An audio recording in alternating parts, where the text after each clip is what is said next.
Good evening, Grantham. How are we doing? Nice. I've had a weird fucking day, man. I opened my bin this morning and a fucking wasp flew out. I was mortified. I mean, what kind of sick fucker throws a wasp in the bin? Could go on a SPCA, and I was walking through town and I thought I saw my doppelganger. And I went over and it weren't him, and just some bloke who looked like him. And then jackpot! I chanced upon a hat full of money and I picked it up and I started walking away and some bloke with a guitar started chasing me. So I've been doing comedy for a bit, but like when I first started out, I was told to exude confidence with the audience, so I can't lie to you, man, I'm terrified. I'm just explaining this now to the people at the front. It's fear. Fear is running down my leg. But you know, I've got methods that I utilise to help me get over that fear. I mean, I'm probably going to be talking to you a lot tonight. What's your name, mate? Nathan. Is that with one F or two?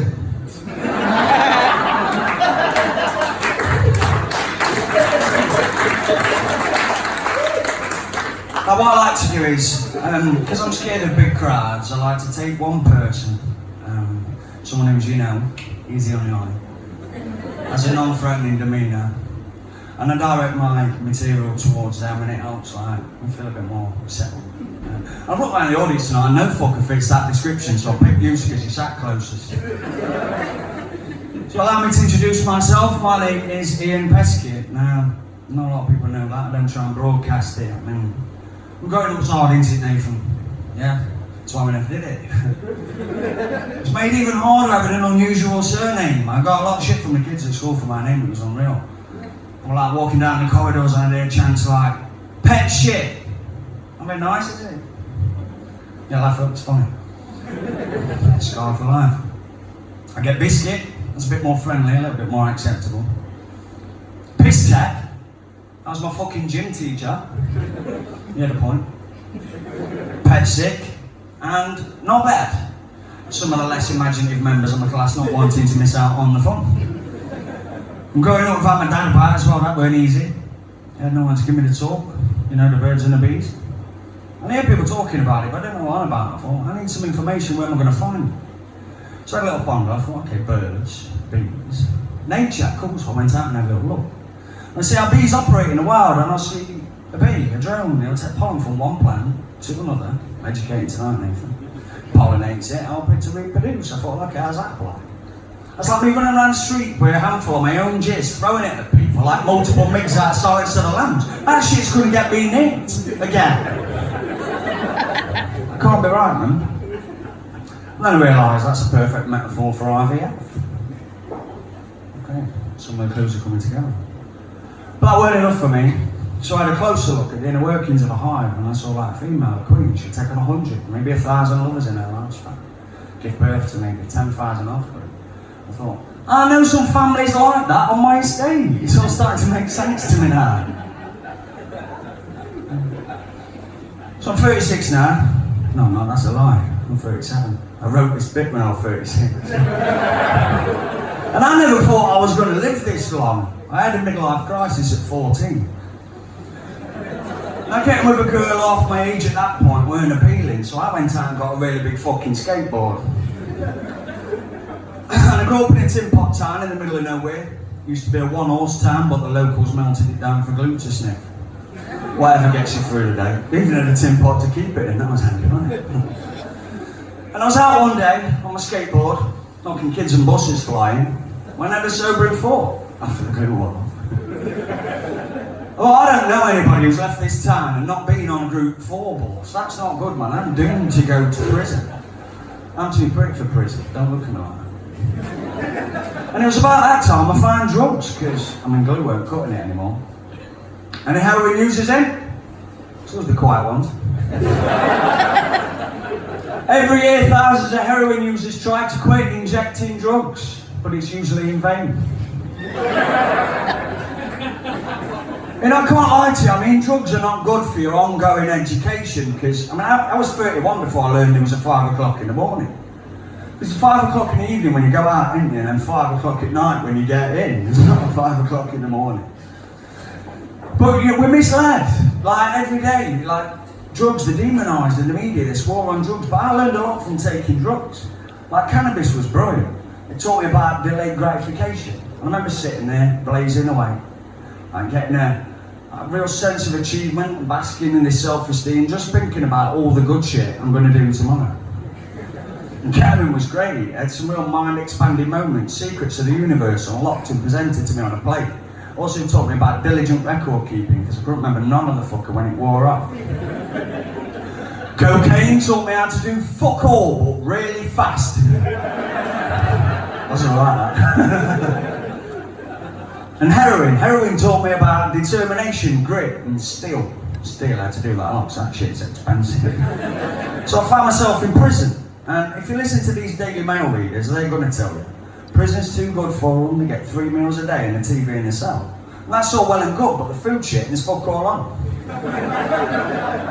You go through the monotony of prison, you get out, and you want to better yourself, you want to change your ways, but everyone keeps trying to drag you back into it, man, drag you back into that lifestyle. They come at you about that same question. Well, what were you in for, what were you in for? And I got tired. So I just give all the same answer now, killing the last nosy cunt that asked me that. What really baffles them at that point is not the threat of immediate physical violence, it's them trying to figure out I've been sent down for a crime I've not yet committed. That's some minority, I can tell I lost the fury there, didn't I? You'll get it about 3 AM, I'll get my number and text me an LOL. I'm not one to blow my own trumpet, but I'm fucking awesome on the tambourine.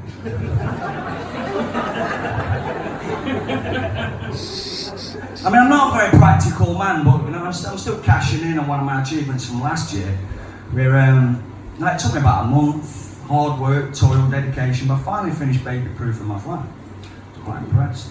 Did it on a budget, it worked out quite nice. What I've done is I've covered the bottom half of all my furniture in barbed wire and that. None of my friends want to bring the noisy fucking kids around.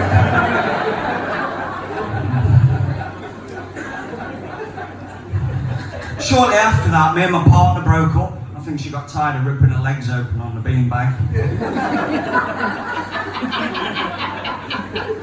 But like towards the last few months of that, it became evident that like we weren't really supposed to be together. And there's a lot of differences between us. And she was a big fan of text speech, and that does my fucking head in. And like, it got worse when she started screaming OMG in bed. It could have been worse. Lol. I mean, putting the onus back on me. I'm a clumsy man at the best of times. And I was a bit clumsy doing sex, you know, when you're like leaning in and banging out, and you know about this stuff. When you're banging teeth. And during foreplay, I'm all fingers and thumbs. So it became apparent that we had to break up. We needed to have the talk. You know the one, it's not you, it's me. I'm just fucking sick of you.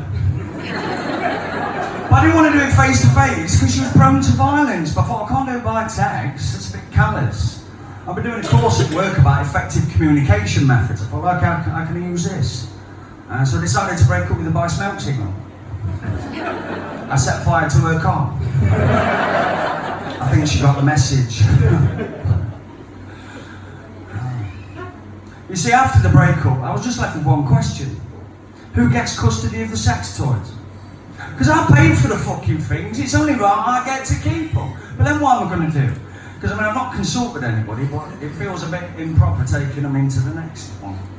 I thought, I don't want her to use them with her new fella, she can fuck off. So I smashed them all up and left them on the bed. She can go fuck herself.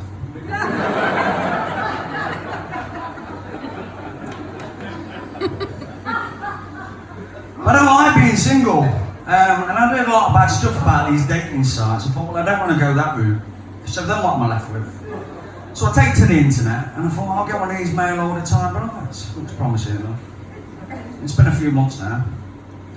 She's still not arrived. So I sent an email to the company, and sadly they forgot to put ear rolls in the crate, and she died in transit. Rest in peace, mailing. I barely knew you. So after the breakup and the loss of mailing, I ended up in counselling. And after a lot of intense sessions, I finally got a diagnosis. I'm an insomniac, kleptomaniac with coprophilic tendencies. And what that means is, I got tired of taking other people's shit. It wasn't an easy joke to write because I can't spell. I also learned that narcolepsy is an STI. Which makes sense, because every time I have sex I get a little bit sleepy.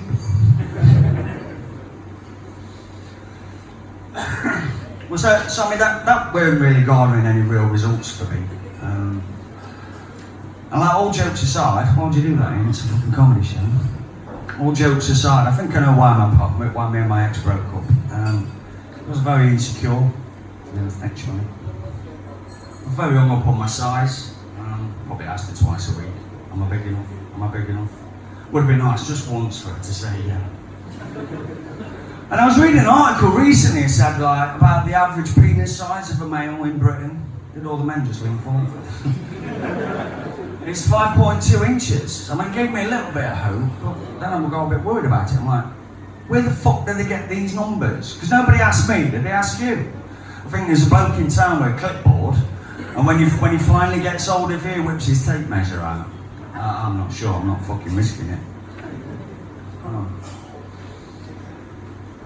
I was gonna tell you at the start of this that I've got notes in my pocket, but if I have to use them, I will refund your ticket prices. No, I don't need to, I'm alright. So that one about sexual insecurity, I mean, I've done a lot of reflection over this stuff, and I realised that not one of my sexual partners, not one of the three of them, they've never said that I was bad at sex or that I got a small cock. I'd like invented this stuff in my head, I believe. I thought, well, I needed some form of confirmation about this. I thought, well, where am I going to get this information from? Because I've only got what I know. And I thought, well, the best way to do it is to get it from source. So what I did is I decided to open a TripAdvisor account, and every time I have sex with a woman, I send the link and she can leave me a review. I'll read a few of them for you. So Debbie from Lenton said, are they supposed to be that shape? 2 stars. Yes, Debbie, they are. At least one of them is. Michelle from Baseford said, his lack of skill was almost compensated by his sheer exuberance. 3 stars. Cha-ching. Has potential, doesn't... Oh, sorry, that's my school report. Oh, well, that's Sarah from Arnold said simply, no. 1 star. Short and sweet. She's halfway there, at least. And Becky from Bulwell said, not as big as it smells, 2 stars. You're responsible for the image in your mind, I take mine. Yeah. So that didn't leave me in a very nice place, as you can imagine. And I'd had enough of it all. I wanted to cash in the chips. But being the responsible man that I am, I decided to write a will. And I left everything that I own to a local cat home. Like $5 in debt, because fuck cats. After exhaustive research in my tool shed, I can categorically tell you today that cats do not have 9 lives. And there are 17 ways to skin one. I'm gonna have to refund your fucking ticket prices now. I'm just double checking. So yeah, that didn't garner any results, as you can tell. So I turned to the bottle for solace. Any drinkers in? It's always the noisy ones. I mean, I remember a time when I was able to go out and drink safely. You know, I could come out to one of these places and enjoy myself with 2, maybe 3 drinks. Leave it at a reasonable hour of 10:30, 11 at night. Go home, buy myself something nice to eat on the way. Initiate disappointing sex with my partner. Then wake up the next morning, shake off the headache with 2 paracetamol and go to work like nothing ever happened. But it started to get out of hand, it started to take control of me. And it just ended up every night I went out drinking, and with me in the cells praying that the blood on my shirt was mine and the shit on my shoes wasn't. And I may have been reckless in those times, people used to respect me. Used to call me Sir. Sir, can you come down from there, please? Sir, we're going to ask you to leave. Get in the car, please, sir. Mind your head, please, sir. That explains the shit. And so I quit drinking. I thought it's safer for the fucking world, really, if I quit drinking. And I went into a bar recently, and I went up to it and I said, have you got any coke? And he said, yeah. No, he said, try again. He said, is Pepsi okay? And I nearly trying to snort a line of that shit. He gave me a straw, what do you expect? And while I was in there, I became privy to a conversation in the corner there. It was shortly after one of these incidences where some fuckwit blown a load of people up. And all I could hear was this noisy twat in the corner saying, yeah, they should blow all Muslims up, that will sort them out. Completely missing the irony of his own statement. And I said, you know, there's a big difference between Islamists and extremists.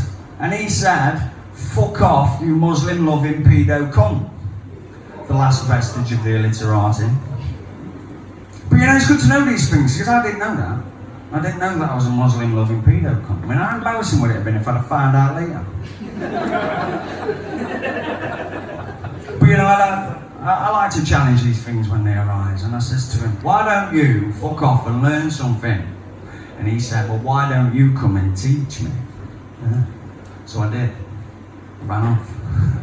Leaving him one valuable lesson. Life's full of disappointments, mate.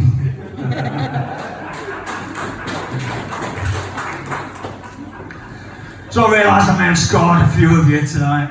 And so if you have been affected by any of the issues discussed at tonight's show, please tell someone else, because I've got shit to do. I would like to leave you on a more positive note, if I may. Leave you with a message of hope, humility and compassion.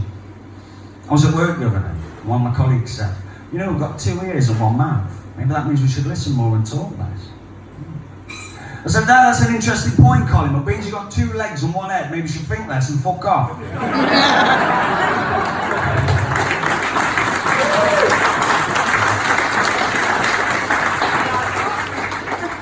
Bear in mind, this is the same guy that told me I should treat others how I'd like to be treated, and then my jaw was aching from sucking dick all week.